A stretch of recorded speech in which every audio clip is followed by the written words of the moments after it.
Mesdames et messieurs, bonsoir, bienvenue dans votre journal.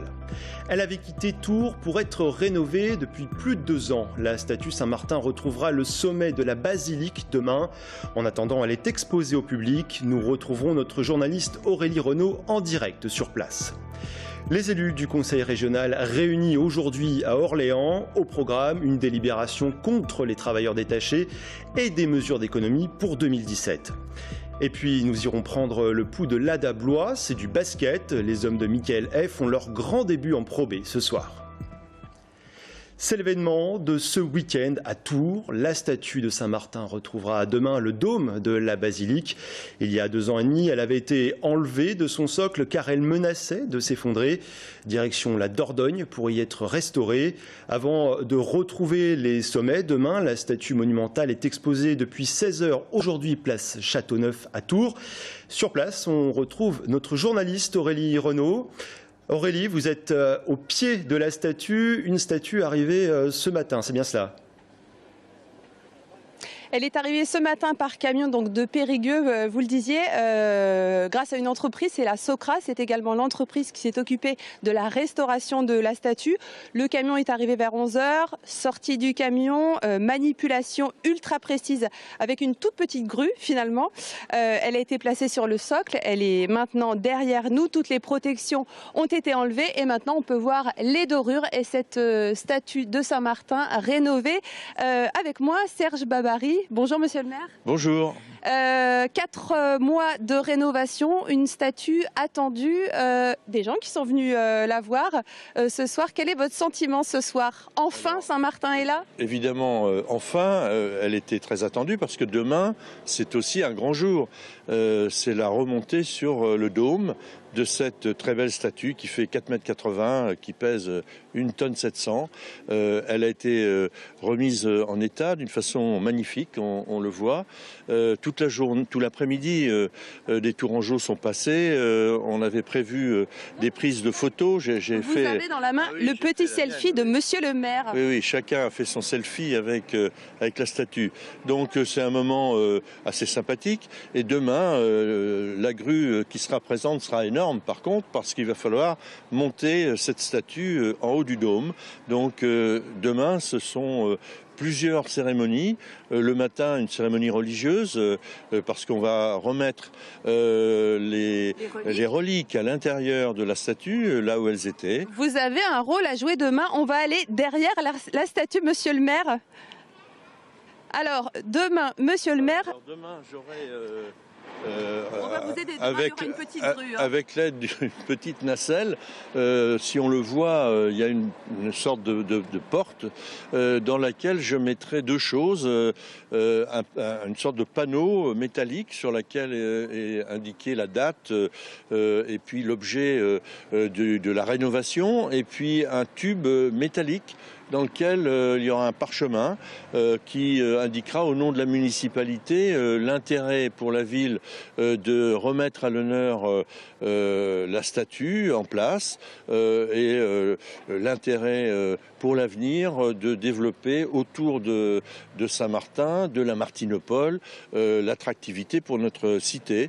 Et puis on y ajoutera dans ce tube métallique des plans des travaux, aussi bien du dôme que de la crypte, et puis le nom des différentes entreprises qui ont travaillé sur tout ça. C'est pour les générations futures, pour celles et ceux qui un jour redescendront immanquablement la statue pour la rénover, parce que c'est des... Pas avant une centaine d'années, on espère. Bah écoutez, ça peut être entre 50 et 100 ans. Voilà. Du coup, ça ne nous concerne plus.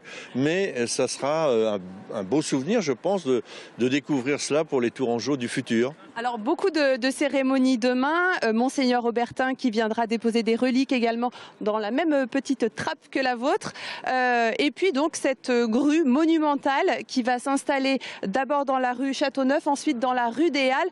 On va nous en dire un peu plus sur cette grue et sur ces opérations avec Dominique Deray qui a piloté, on peut dire ça comme ça, ces opérations pour la ville de Tours. On l'écoute. Elle est située sur roue Donc, elle sera située rue des Halles, au pied de la basilique. Elle va étendre son bras de 70 mètres de longueur, passant par-dessus les habitations, et va prendre en charge la statue. Le pilote, qui sera situé dans la rue des Halles, va travailler à l'aveugle. Il ne verra pas la statue, sera guidé par justement un accompagnant. Et la statue, une fois qu'elle sera prise en charge, va circuler rue Châteauneuf à environ 1 mètre de hauteur, au milieu des Tourangeaux, pour retrouver la rue des Halles, se positionner au pied de la basilique. Et ensuite, la statue viendra s'élever à 50 mètres de hauteur pour retrouver le sommet de la basilique. Pour que tout se passe bien, il faut absolument que le vent ait une vitesse inférieure à 30 km/h. Autrement, il ne pourra pas, ça sera difficile de stabiliser la statue par le grutier.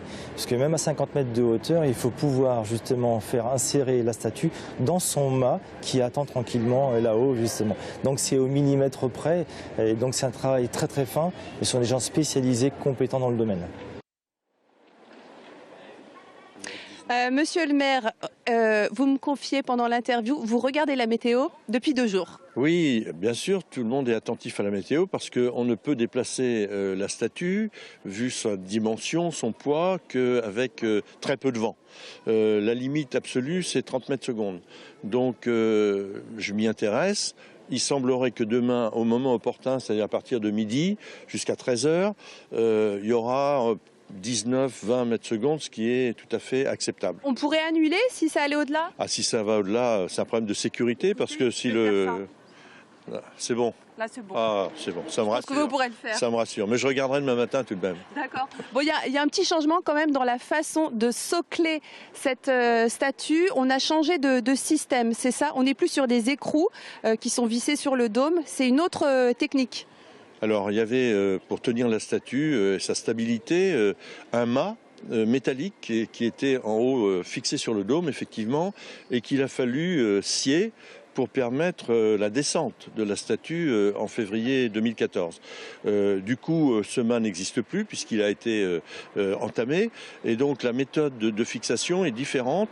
On va avoir un emboîtement entre une partie qui est sur le dôme lui-même, qui a été installé sur la nouvelle charpente d'ailleurs, et puis à l'intérieur de la statue, une tige qui va s'emboîter pour tenir la stabilité de l'ensemble. On m'a même dit que c'était des tiges en inox, c'est fait pour durer, c'était mieux que la ferraille, c'est ce qu'on m'a dit ce matin, c'est mieux que la ferraille qu'il y avait avant. Merci monsieur le maire, et puis je vous laisse admirer la statue avec les quelques Tourangeaux qui sont là, qui ont pris leur selfie. Mesdames, je vous prends au dépourvu, tiens, il fallait pas être là. Pourquoi vous aviez envie de venir faire un petit tour là sur la place de Châteauneuf ? Moi, Saint-Martin, c'est pour moi un symbole de la ville de Tours et j'y suis très attachée, et c'est vrai qu'il me manquait énormément. Quand je regardais le dôme, je ne voyais pas, il me manquait, donc là je suis super heureuse qu'il soit revenu. On est à peu près sûr que demain vous serez là. Ah oui, je serai là demain. Mais vous allez quand même rentrer chez vous entre-temps. Oui, je peux rester là toute la nuit, mais vraiment je suis heureuse qu'il soit revenu. Très bien. Très heureuse. Bon, demain dans le quartier, la circulation va être un petit peu modifiée, évidemment. Aux alentours immédiats de la basilique, la rue des Halles sera fermée à la circulation, de la rue du Change à la rue de Châteauneuf. Ça, c'est de 7h à 18h.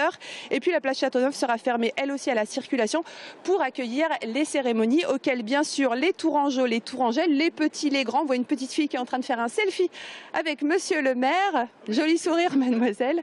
Voilà, demain, vous pourrez faire tout ça. Donc, rendez-vous dans le Vieux-Tours, au pied de Saint-Martin, que je vous laisse admirer. Voilà, merci Aurélie Renaud en direct depuis la place Châteauneuf à Tours. 9 millions d'euros d'aide supplémentaire pour la région Centre-Val de Loire. C'est l'annonce faite aujourd'hui par Marisol Touraine en visite en Indre-et-Loire.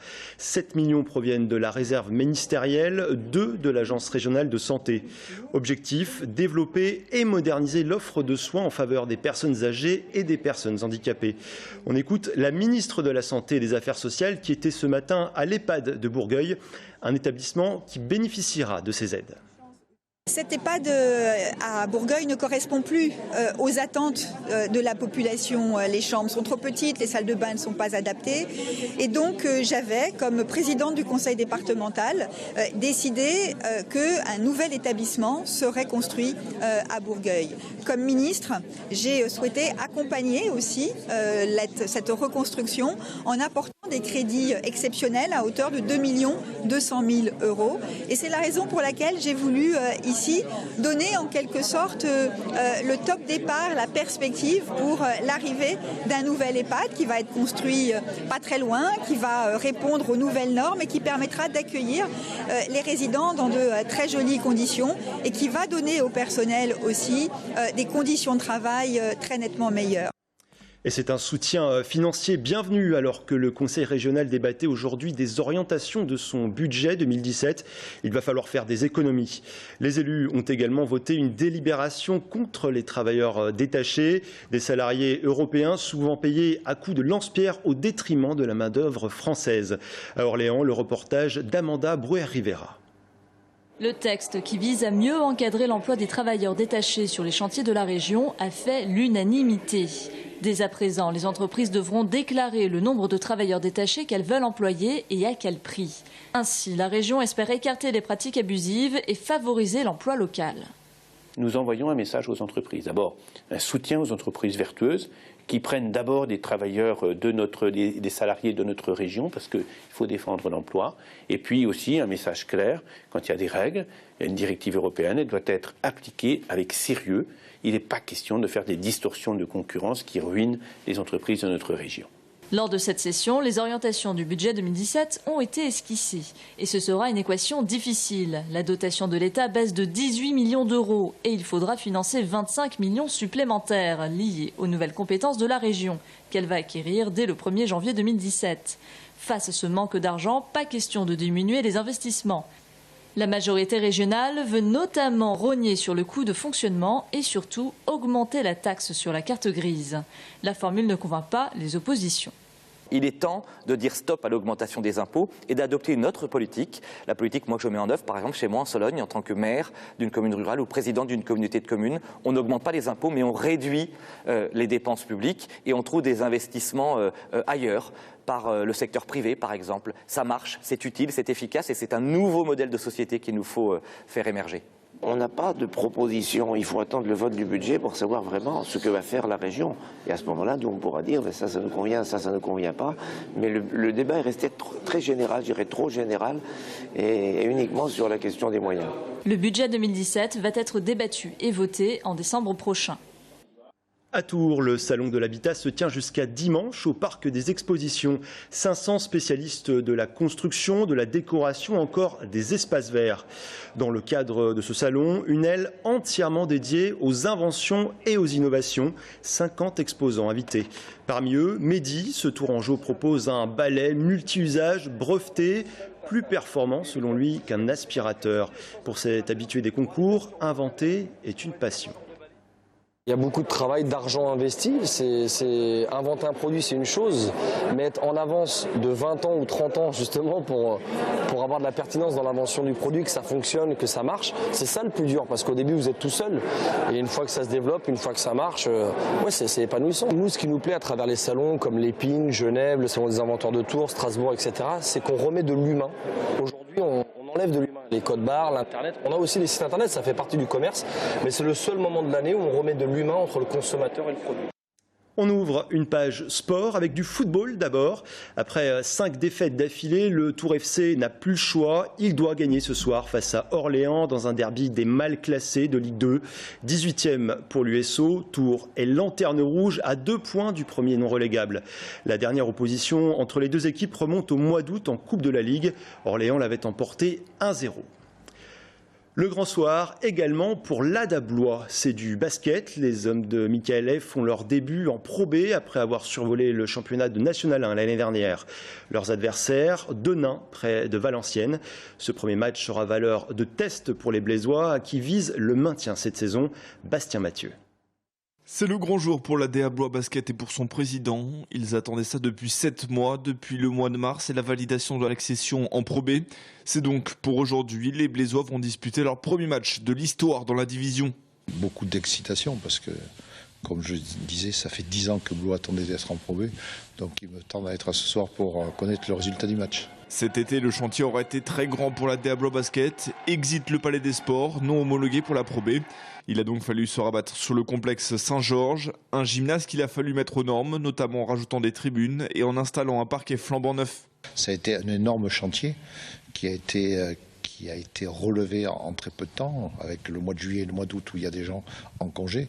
Donc on a réussi à faire, vous pouvez le constater, quelque chose de relativement sympa. Et je pense que la semaine prochaine, contre Charleville-Mézières, qui sera le deuxième match du championnat, le premier match à domicile, on devrait être dans un véritable chaudron. Ce soir, la DA Blois Basket ne joue donc pas dans son nouveau gymnase. Il faut se déplacer à Denain dans le Nord. Un match incertain. Une chose est sûre, la préparation n'aura pas été idéale. Tortosa, Ross, Monclar, Turner, tous ont été blessés et tous jouent au poste extérieur. Difficile dans ces conditions de mettre en place des systèmes de jeu. Pour pallier à ces blessures, le Stade Blésois a fait appel à Rudy Jomby, joueur habitué à évoluer à l'échelon supérieur en Pro A. Un club, c'est des sportifs qui malheureusement de temps en temps peuvent se blesser, donc la blessure doit faire partie intégrante de la vie d'un club. Je pense qu'une fois de plus, on a été relativement réactif pour trouver un joker médical qui est arrivé tout de suite et qui sera aligné ce soir sur le parquet. Le coup d'envoi du match sera donné ce soir à 20h à Denain. Et puis, en bref, défaite à domicile du Tour Volleyball hier soir en match amical face à Nantes-Rosé, 3-7-1. Revanche attendue demain à Nantes. Le premier match du TVB en Liga est prévu le 21 octobre face à Chaumont. Selon un sondage IFOP paru le 20 septembre, 8 Français sur 10 sont opposés à la chasse le dimanche. En cause, nuisances sonores et sentiments d'insécurité. Un collectif d'associations demande son interdiction le jour du repos dominical. Réaliste, on en parlera avec notre invité, Pierre Richard. Il est président de l'association de protection de l'environnement Tourangelle, la CEPAN. A tout de suite.